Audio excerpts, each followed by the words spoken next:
Kamusta kayong lahat? Ako nga pala si Socially Awkward VA at I went from earning 12,000 a month sa call center to making around 60,000 per month working as a virtual assistant and working from home then. And ginawa ko tong video na to for a very specific type of person. Para to sa mga gustong maging VA pero walang experience, ah, yung tipong ng mga tao na kakagraduate pa lang or baka gustong mag-shift ng industry and into being a virtual assistant para sa mga students na gustong kumita online. So yung pagiging virtual assistant or being an independent contractor, so pwede siya for students na gusto kumita online dahil meron namang mga part-time jobs and part-time gigs na pwede kayong makuha.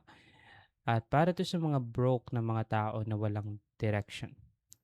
Kasi, alam ko yung nararamdaman niyo, I've been there nung, estudyante pa lang ako, nung student pa lang ako when I was, college pa. Gusto ko din dati mag-work as a virtual assistant pero sobrang hirap 'pag wala ka pang experience and then ayun, wala ka pang kahit anong job experience. So, hindi mo pa alam kung paano nagwo-work yung mga bagay-bagay and then also wala ka pang masyadong skills or anything na pwede mong ma-flex sa resume mo.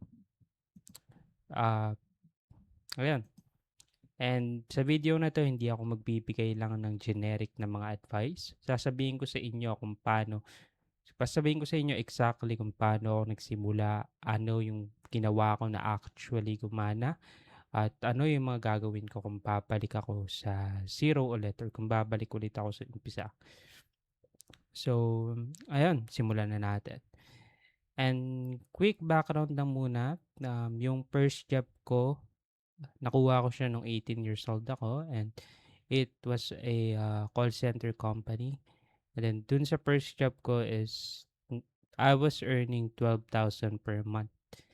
So, naalala ko nung rate ko pa nun is 52 pesos per hour. And then, meron pa mga OT, night differentials, and ayun, yung sweldo ko nun sa first job ko is 12,000 per month. Then, after nung first job ko, lumipat ako to another call center company. So, yung second job ko is call center pa din siya. And then, this time, I was earning 14,000 per month naman. So, dito naman nag-upgrade lang siya ng onte. So, makikita nyo, around 2,000 lang yung in-upgrade niya. But, para sa akin kasi kino-compare ko yung first and second job ko and um, mas better yung second job dahil day shift siya and then local account. So, very, very chill nung time na naka-join ako dito sa second call center job ko. And ayun, dun pala sa first call center job ko, nagstay ako dun for 6 months. And then sa second call center job naman is nagstay ako ng a little more than a year. 1 year and 1 month, I believe. And ayun, working for almost 2 years sa call center industry is dun medyo na-realize ko na hindi ko talaga siya masyadong gusto. Yung first job ko nun dati is pinipilit pa kami mag-overtime. Hindi lang basta pinipilit, binabantayan pa kami ng mga TL sa labas sa pintuan palabas ng production floor. Tapos bago ka makalabas, ipapa-check pa sa OM kung nakailang hours ka na for the week.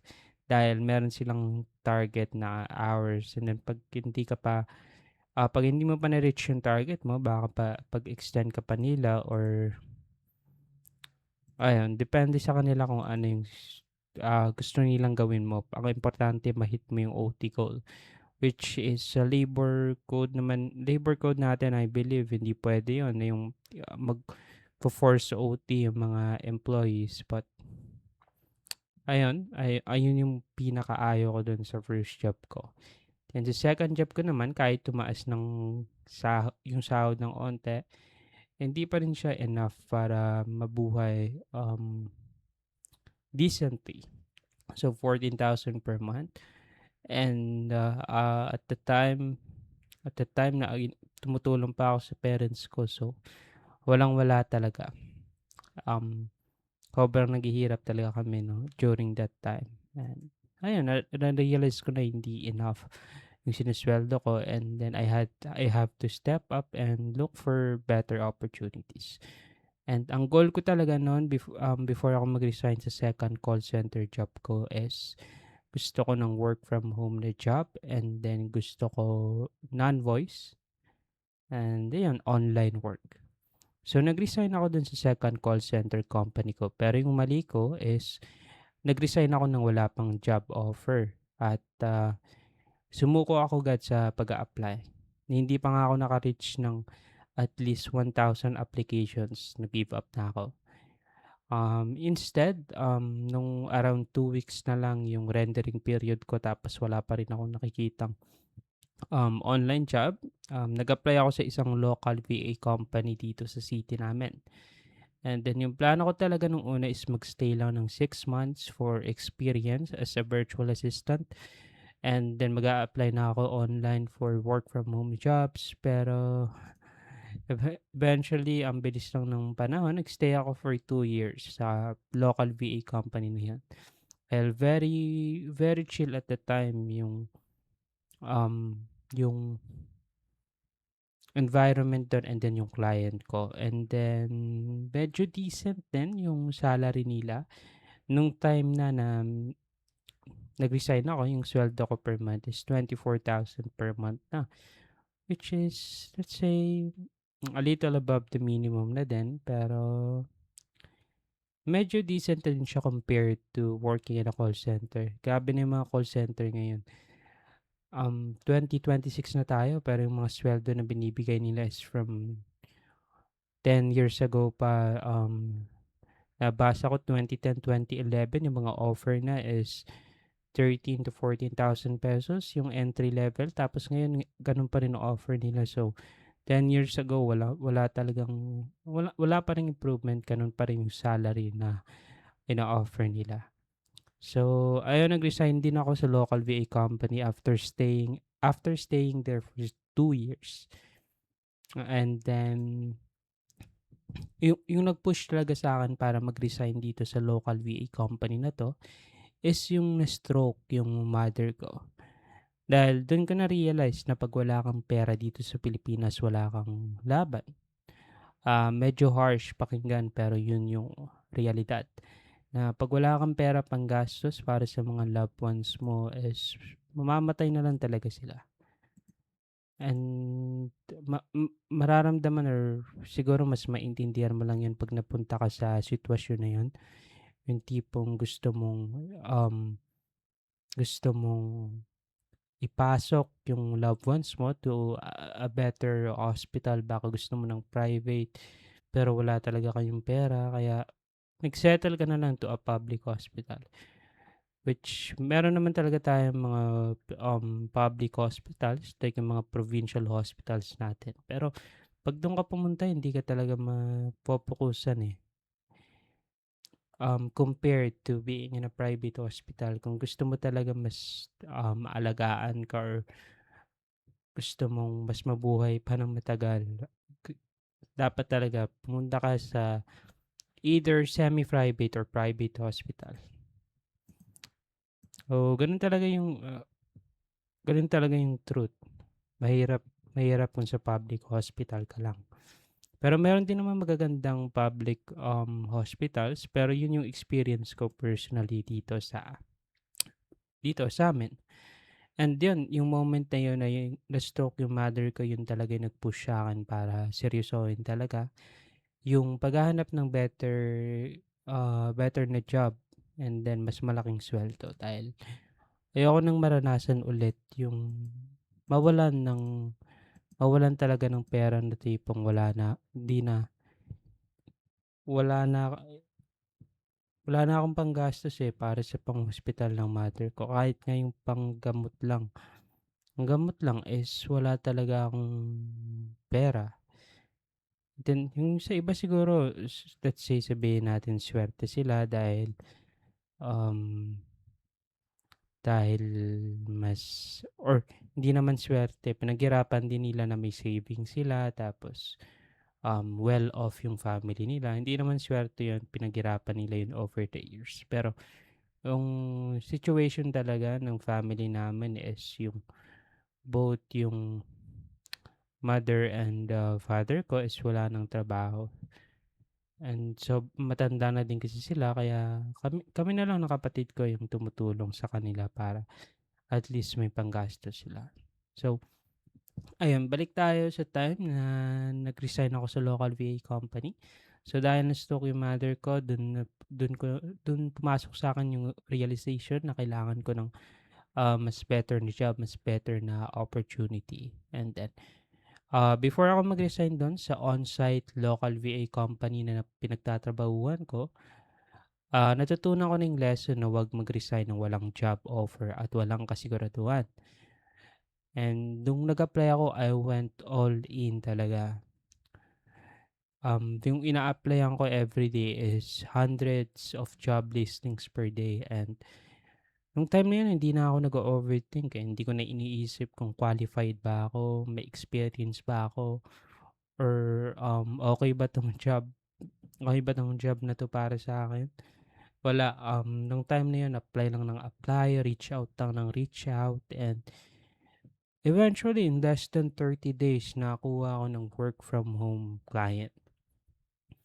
And, habang nag-a-apply ako nung nagtatrabaho pa ako at the same time, then nung nakakuha na ako ng job offer nagdadalawang isip pa rin talaga ako kasi alam ko sa pagiging VA, independent contractor or freelancing hindi stable at puwede kang mawalan ng work anytime. Pero iniisip ko, if hindi ako magte-take ng risk ngayon, kailan pa? Pero gumawa ako ng calculated risk. Di lang basta risk. Kinalculate ko kung ano yung um, upside and then downside, yung pros and cons. And before ako mag-resign, pinagsabay ko yung work from home job ko at yung on-site work ko. So sa umaga nun 7 AM to 3 PM dun ako sa on-site job ko. Babiyahe pa ako nun papunta sa office. Then matutulog, pag-uwi ko ng 3 PM matutulog ako then gising ng 7 PM ng gabi. Then magwo-work ulit hanggang 4 AM. So you can imagine yung sleep ko during that time na pinagsasabay ko yung on-site job ko and work from home job ko is wala talaga yung sleep ko bale sobrang sobrang na apektuhan din ng health ko nung time na yun dahil minsan yung tulog ko sa isang araw is 3 hours lang, minsan 3 to 4 hours lang tapos hindi pa yung tuloy-tuloy, putol-putol pa. And ayan, after ko dun, nag 2 months pa ako dun, 2 months kong pinagsabay yun. Working sa on-site job ko and then at the same time nagtatrabaho ako um, nagtatrabaho ako ng on-site and then work from home job, sabay yun. Pang-umaga yung on-site and then panggabi yung work from home job. And then, ayan, from there sa work from home job ko, nag-range ako ng around 30 to 40,000 pesos per month pag nag-OT ako. And nag-stay din ako doon for 6 months. July 2025 ako na-hire nung time na yun eh. Bali, July 2025 up until January 2026 ako nag-resign. Dahil eventually after 6 months ko mag-resign dun sa local VA company, nag-reach out sa akin yung former client ko. And gusto niya ako kunin pabalik. And ayun, but this time, bale, work from home na siya and nag-negotiate kami about salary and dun na napunta na I started earning 60,000 per month. Yun yung negotiated salary ko sa kanila. So, ngayon baka isipin mo na anyone can claim lang na nag-earn sila ng ganitong amount or something. So, Ayun, ipapakita ko sa inyo yung screenshot ng earnings ko talaga as a virtual assistant ngayon para makita niyo visually kung magkano yung kinikita ko. So, eto, gusto ko talaga yung pag-focusan ng, video na 'to is kung paano ako nakakuha ng client in less than 30 days. So, gusto kong ipag-focusan natin yung time na nag-start ako mag-apply nun is July 1, 2025. And then, nakakuha ko ng client is July 22, 2025 ako nun nakakuha ng client. So, within 30 days of applying online, nakakuha ako ng client. So, ayun yung gusto kong pag-focusan natin dito sa, video na 'to. And kung ito yung pinaka-important part ng video na 'to at kung may tatandaan ka lang, ito yun. Number one, volume negates luck. The more na nag-a-apply ka at the more na nagre-reach out ka sa iba't ibang client or the more na nag-a-apply ka sa iba't ibang job postings, the higher chance na makakuha ka ng client. And dito swerte, basically math lang. Kung nag-apply ka ng 10 times versus someone na I mean kung may isang tao na nag-apply ng 10 times lang sa isang araw versus someone na nag-apply ng let's say 100 times sa isang araw or 100 job posting sa isang araw. So, sino yung mas mataas yung chance na makakuha ng trabaho? So, siyempre, di ba yung tao na nag-apply ng 100 times sa isang araw? Di ba? And number two, ito, stop quitting too early. So, yung mga tao na nakikita ko online, yung nababasa ko sa comments or yung mga posts na nakikita ko sa social media about people giving up on being a VA or freelancing. Nagsasabi sila na nag-apply sila ng 100 job postings in a week tapos sinasabi nila na wala hindi para sa akin. So, yung 100 job postings or 100 na pag-apply mo sa isang linggo, wala yon. Yung 100, wala yon. Sa competition ngayon sa online work and VA, let's say VA world, kulang na kulang yung 100 job postings sa isang linggo. Dapat nga 100 job posting sa isang araw kung gusto mo talaga makakuha ng trabaho or client.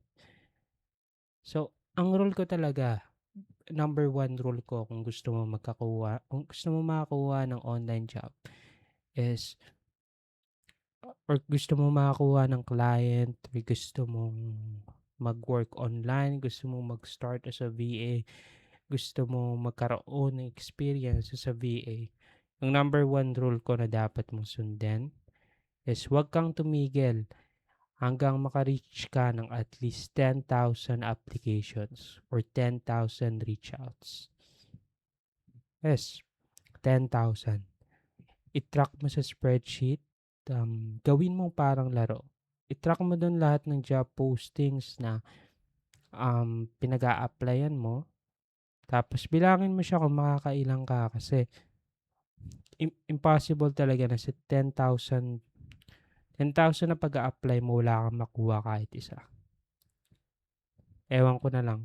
Kung hindi ka pa makakuha, there's something wrong sa'yo or sa resumes mo or sa the way ka mag-take ng interview or something.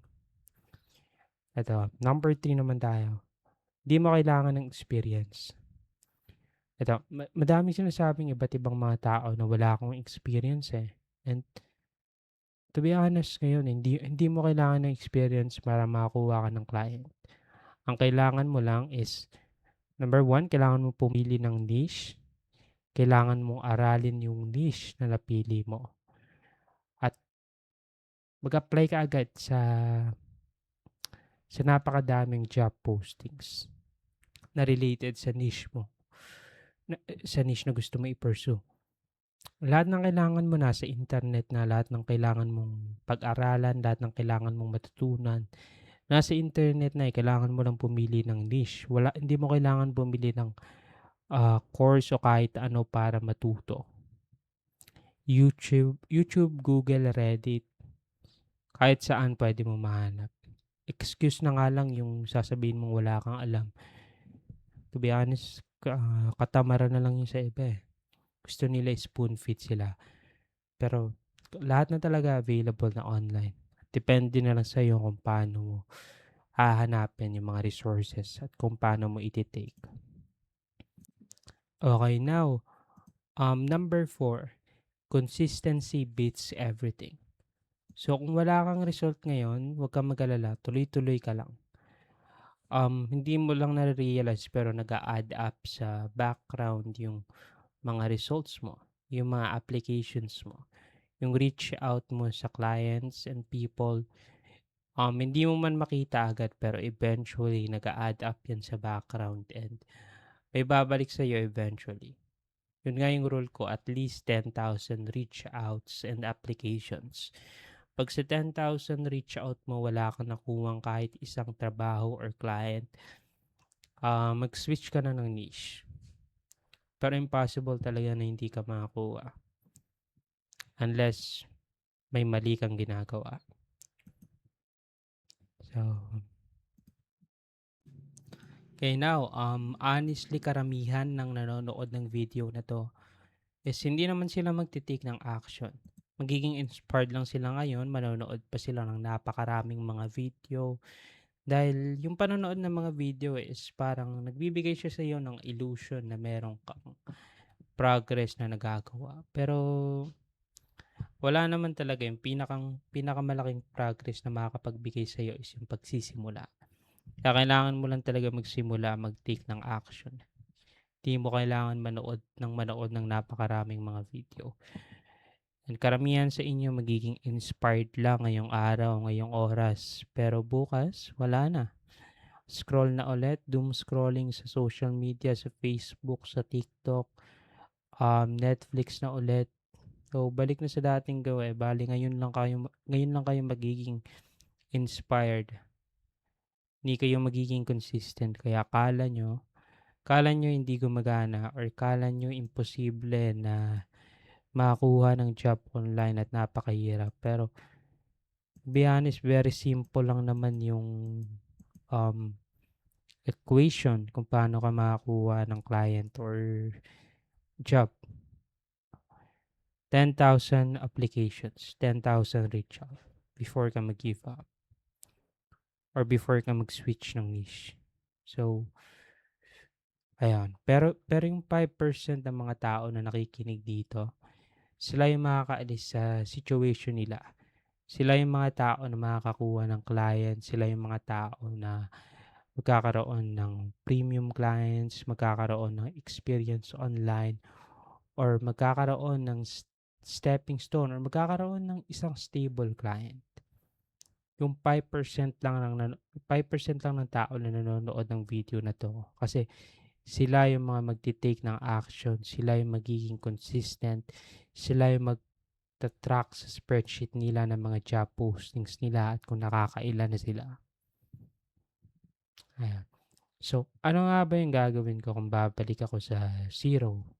As in zero, walang experience, walang kahit ano. Ito yung gagawin ko. Number 1, pipili ako ng niche. Kahit anong niche na interested ako or feeling ko okay para sa akin. Number 2, aaralin ko yon ng ilang araw. Aaralin ko yung niche. Lahat ng resources na pwede kong mahanap sa YouTube, sa Google, sa Facebook, or kahit saan. Aaralin ko yun. Number 3, mag-a-apply ako sa hundreds of jobs daily. Yung suggestion ko talaga sa onlinejobs.ph, merong 60 points na binibigay sa isang araw. Dapat yung gamitin mo lang na point for every job posting is 1 point lang. So, sa isang araw magkakaroon ka dapat ng 60 submissions. Then, kailangan mo lang gawin is mag-apply ka pa sa ibang mga website, pwede sa LinkedIn or kung anong website man yung meron ka. Dapat maka at least 100 job postings ka sa isang araw. Number 4, ita-track ko lahat, ita-track ko sa spreadsheet, ita-track ko dun yung, job posting na pinag-applyan ko, kung ilan na yung na-applyan ko, kung ano yung mga subject title na palagi kong ginagamit, kung ano yung mga cover letter na ginagamit ko, para malaman ko kung ano yung nagwo-work. So, kailangan may at least 3 sets ka ng subject title and 3 sets ng subject, or ng cover letter. 3 sets ng subject title, 3 sets ng cover letter. And then, every job posting, iba-ibahin mo yung ginagamit mo dun sa tatlo para malaman mo kung ano yung mga job subject title na nagpapaklik sa mga client, malaki yung click-through rate, ano yung mga cover letter na nakaka-hear back ka sa mga client or sa mga employers.